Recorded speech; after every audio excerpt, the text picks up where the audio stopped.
Salut tout le monde, c'est Lightmax. Si vous ne me connaissez pas, je fais des vidéos qui racontent la création de mangas et de jeux vidéo.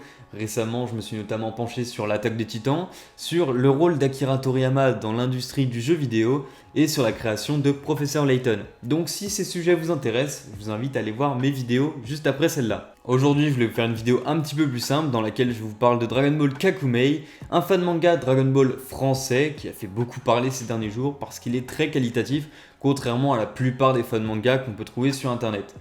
Il a été créé par Dark Horse, Poisson Labo et Rinko, et il se passe tout simplement après les événements du film Dragon Ball Super Broly. Il n'y a aucune mention faite des deux derniers arcs en cours dans Dragon Ball Super. Est-ce qu'il les prend en compte ou pas? Je ne sais pas, peut-être que ça se confirmera par la suite, mais en tout cas les événements prennent place après le film Dragon Ball Super Broly. Je vais pas vous faire un résumé de toute l'histoire parce que je pense que si vous avez vu cette vidéo, c'est que vous avez lu le chapitre ou que vous comptez le lire après, donc je vais pas vous spoiler ni vous dire des choses que vous avez déjà lues. Tout simplement, le chapitre 1 se nomme le dernier entraînement de Son Goku et dans ce chapitre, on voit Goku et Beerus qui s'affrontent. Donc je vais parler d'abord du dessin, ensuite des combats et un petit peu plus tard du scénario pour ne pas spoiler ceux qui voudraient éventuellement lire Dragon Ball Kakumei et qui sont tombés sur cette vidéo avant de le lire. Donc en premier lieu, ce qui frappe tout de suite quand on lit le manga, c'est le style graphique. Les dessins ne prennent pas du tout le style de Toriyama, on a quelque chose de très différent. Personnellement, ça me fait penser au style de Yusuke Murata, celui qui a dessiné High Shield 21 et One Punch Man. On a des muscles saillants, on a pas mal de traits, le trait est très vif et personnellement, ça me fait directement penser à ça et j'ai vu sur les réseaux sociaux, même si je ne me suis pas étalé sur le sujet, j'ai pas balayé les forums, mais j'ai vu que j'étais pas le seul à avoir pensé à Yusuke Murata. Personnellement, je trouve ça très sympa parce que ça nous permet de nous détacher un petit peu du style de Toriyama. J'ai tendance à préférer les fans manga qui reprennent le style de Toriyama. Notamment, c'est ce que j'avais fait quand j'ai fait mon propre fan manga Dragon Ball. J'avais voulu faire quelque chose de très proche qui donne l'impression que c'est Toriyama qui a dessiné les planches. Là, c'est pas le cas. C'est un parti pris que je trouve très bien étant donné que c'est super bien réalisé. Le découpage des planches est très dynamique. Par rapport à ça, ça change beaucoup avec ce qu'on a avec Toyotaro, qui je pense dessine très bien, mais il y a quelque chose qui manque. Je trouve qu'il détaille un petit peu trop ses planches, Toyotaro, dans le manga Dragon Ball Super, et du coup il y a un manque de vitesse, un manque d'impact dans le manga. Là, c'est pas du tout le cas. On a également beaucoup de trames qui sont utilisées, ce qui est un petit peu plus le cas de Toyotaro, mais pas du tout de Toriyama. Donc franchement, on a quelque chose qui a sa propre touche artistique et j'aime beaucoup. Si ça avait été mal fait, je n'aurais pas du tout eu le même avis, mais c'est très bien fait. Donc franchement, je peux que féliciter l'auteur enfin le dessinateur et les auteurs pour ce parti pris artistique. Franchement, je trouve que c'est très rafraîchissant. C'est un petit peu comme ce qu'on avait eu avec le film Dragon Ball Super Broly.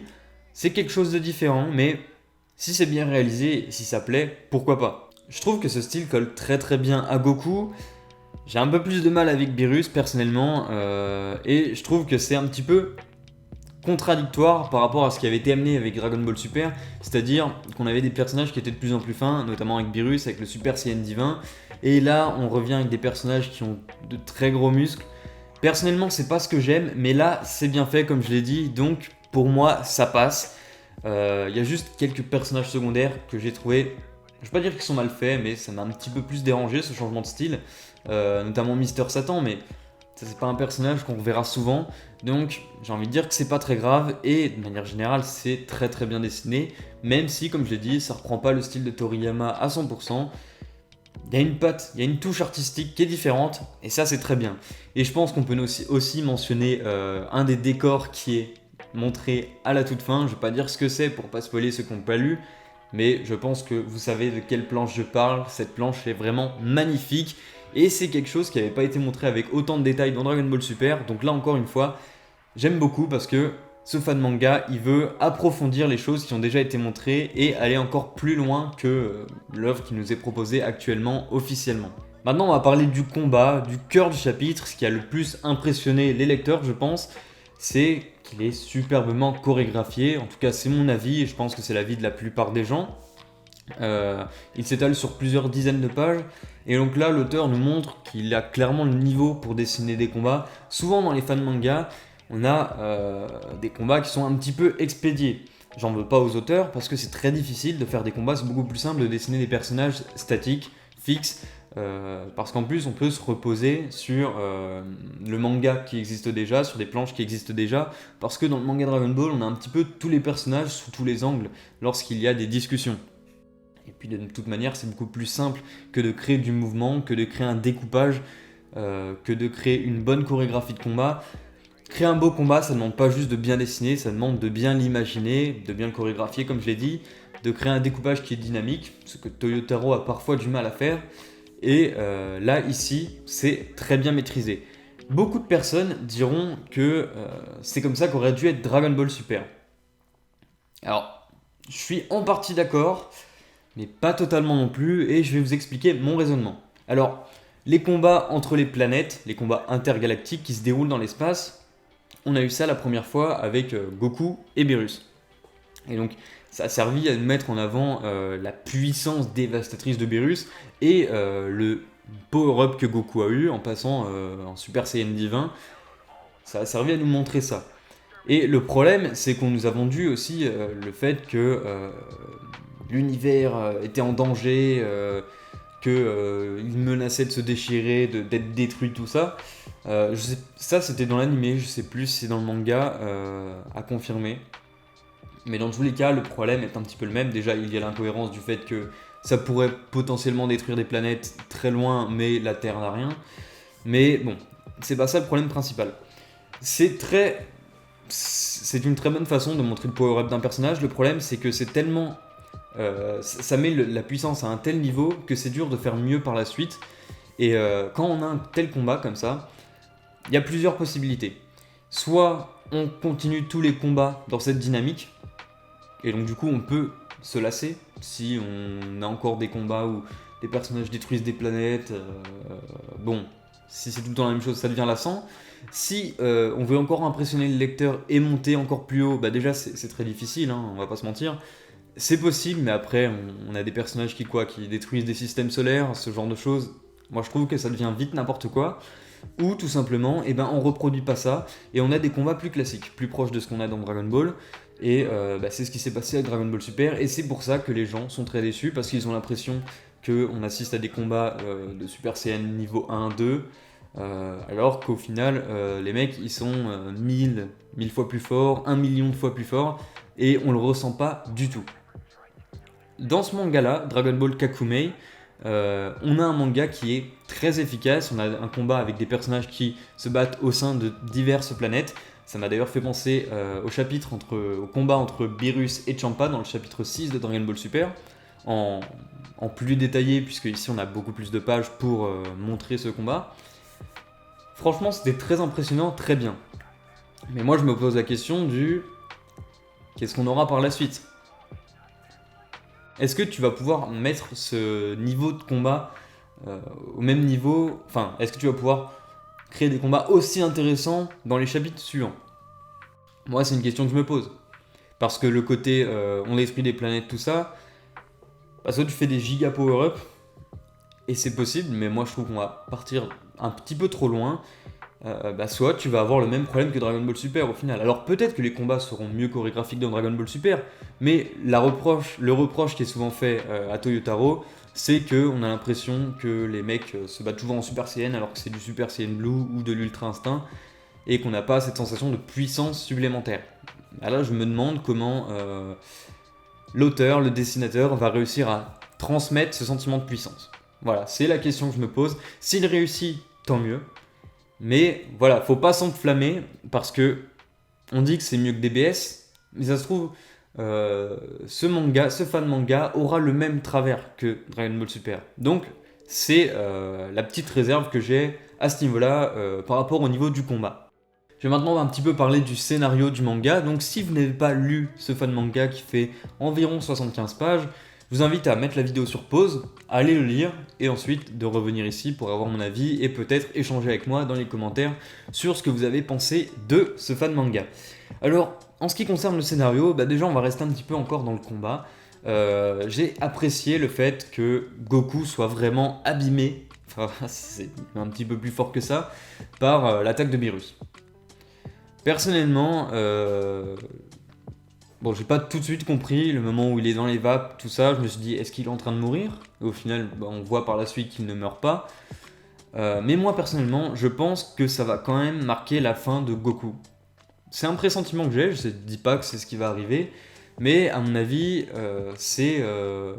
Goku va laisser sa place à Son Gohan. Voilà, c'est ce dont on parlait avec un ami, parce que c'est lui qui m'a fait remarquer que sur la fiche du manga, pas sur la couverture du chapitre 1, mais sur la fiche du manga, on a Gohan qui est vraiment mis en avant, et c'est exactement le cas aussi à un moment dans le chapitre. Bon, alors déjà, premièrement, il va falloir justifier ce power-up, parce que pour que Gohan ait un niveau qui se rapproche de celui de Goku, ça va être très difficile. Alors peut-être que les adversaires que va affronter la Z-Team seront moins puissants que Beerus, ça paraîtrait logique, mais il va quand même falloir qu'il y ait un gros power-up de Gohan et le justifier. La question aussi que je me pose, c'est le rôle qu'il va y avoir pour Vegeta. Parce que dans Dragon Ball Super, on a eu une ambivalence, on a deux personnages qui sont... ambivalence, le terme est peut-être pas bien choisi, mais on a deux personnages qui sont côte à côte, qui sont héros. Là, moi je pense, comme je l'ai dit, que Gohan va être mis en avant, mais je vois pas Gohan prendre la place de Goku dans le duel Goku-Vegeta. Ça me paraît impensable, mais dans ce cas-là, comment Vegeta va être mis de côté? Ça me paraît bizarre. Puis, pour l'instant, Gohan a un niveau qui est bien qui est bien en dessous de celui de Vegeta. Donc, pareil, si l'auteur veut mettre Vegeta sur le côté, comment est-ce qu'il va s'y prendre? Ça, c'est des questions que je me pose. On aura les réponses dans les chapitres suivants. Donc, je pense que ça sert à rien de tergiverser là-dessus. Dites-moi simplement ce que vous en pensez en commentaire. Si vous avez la même analyse que moi, j'aimerais avoir votre avis. Également, je reviens sur une partie du combat qui m'a un peu impressionné. C'est quand Goku fait le Shenron avec les planètes. Ça, j'ai pas trop compris. J'espère que ce sera expliqué plus tard. Je me suis dit, c'est un petit peu what the fuck. Mais bon, pourquoi pas. Si c'est expliqué plus tard, moi, ça me dérange pas. Je voudrais aussi parler de l'inquiétude de l'oracle, bien sûr, qui dit qu'un cataclysme va arriver. Et également l'inquiétude de Shin. Parce que Shin, à un moment, il dit il est inquiet quand il parle à Beerus. Et après, il dit non, en fait, c'est juste parce que recréer ta planète, ça va me prendre plus de temps que prévu. Moi, je pense que c'est pas ça, et je pense que tout le monde a un petit peu compris la même chose. Il y a quelque chose derrière. Donc, ça nous amène directement à la réunion avec les divers anges, où en gros, le grand prêtre nous dit qu'il y a un univers supplémentaire, un 19e univers, l'univers 0, et que, en gros, bon, on ne nous dit pas grand chose de plus, mais qu'en gros, ça va être un petit peu la merde. C'est intéressant, c'est très intéressant d'avoir ces univers qui sont un petit peu mieux exploités que dans le tournoi du pouvoir. Là, c'était assez risible, je trouve. Donc franchement, je dis oui. Après, à voir comment ce sera utilisé. Si c'est simplement un nouvel univers avec un seul grand méchant, si c'est un scénario classique, moi, je vais être sur ma réserve. Ça va pas m'empêcher de profiter du manga, mais je vais être un petit peu déçu. Et donc j'espère que ce sera quelque chose d'assez original et qu'on ne tombera pas dans le fan manga trop simple où c'est un ennemi qu'on connaît déjà qui va revenir. Et le coup des univers parallèles, bon, nous on a déjà l'univers 6 avec l'univers 7 qui sont jumelés. Bah, cet univers, il faudra qu'il propose quelque chose de totalement différent avec des nouveaux personnages. Et donc, j'attends quelque chose de très impressionnant. Enfin, impressionnant pas dans le sens... Enfin, j'ai envie d'être surpris, voilà. J'ai envie d'être agréablement surpris. Et donc, j'attends le chapitre 2 là une fois de plus pour savoir ce qu'il en sera. Et du coup, je vais parler, pour finir, du nouveau personnage qui est introduit dans la dernière page. Qui dit que celui qu'on appelle père, en fait, c'est un méchant, qu'il n'assume pas les conséquences de ses actes. Personnellement, je suis mitigé. Je trouve que le personnage fait très Toriyama. À ce niveau-là, le design est réussi, si on veut. Mais je trouve que ça ressemble trop à ce que Toriyama justement fait ces dernières années. Moi, ça me fait trop penser au type de personnage qu'on trouve dans Dragon Ball Xenoverse avec Towa, Mira, Demigra. Ça me fait penser à du Dragon Ball Heroes en fait. J'ai du mal avec ces personnages-là. Peut-être que c'est une question de goût, enfin c'est certainement une question de goût d'ailleurs. Peut-être que je suis le seul à penser ça. Mais personnellement, le caractère design de ce personnage ne m'a pas convaincu plus que ça. Ça peut changer du tout au tout avec la personnalité de ce personnage. Mais là, personnellement, je me suis pas dit ouah, trop stylé, c'est qui cette meuf, machin. Je me suis pas dit ça encore. Bon, je pense qu'elle vient de l'univers 19, ce serait logique. Mais je sais pas. Pour l'instant, je suis pas. La dernière page ne m'a pas hypé plus que ça, on va dire. Moi, c'est plutôt là où veut nous emmener l'auteur, la réalisation qui m'a beaucoup impressionné dans ce manga, la chorégraphie des combats, le style de dessin et le fait que c'est un fan manga sérieux. Enfin, pour l'instant, c'est vraiment du lourd, si on peut dire ça comme ça, parce que la plupart des fans manga que j'ai pu lire, même si j'en ai pas lu des dizaines, ça faisait vraiment trop fan manga dans le scénario, dans les dessins, bref, ça n'allait pas. Là, on a un fan manga entre guillemets professionnel.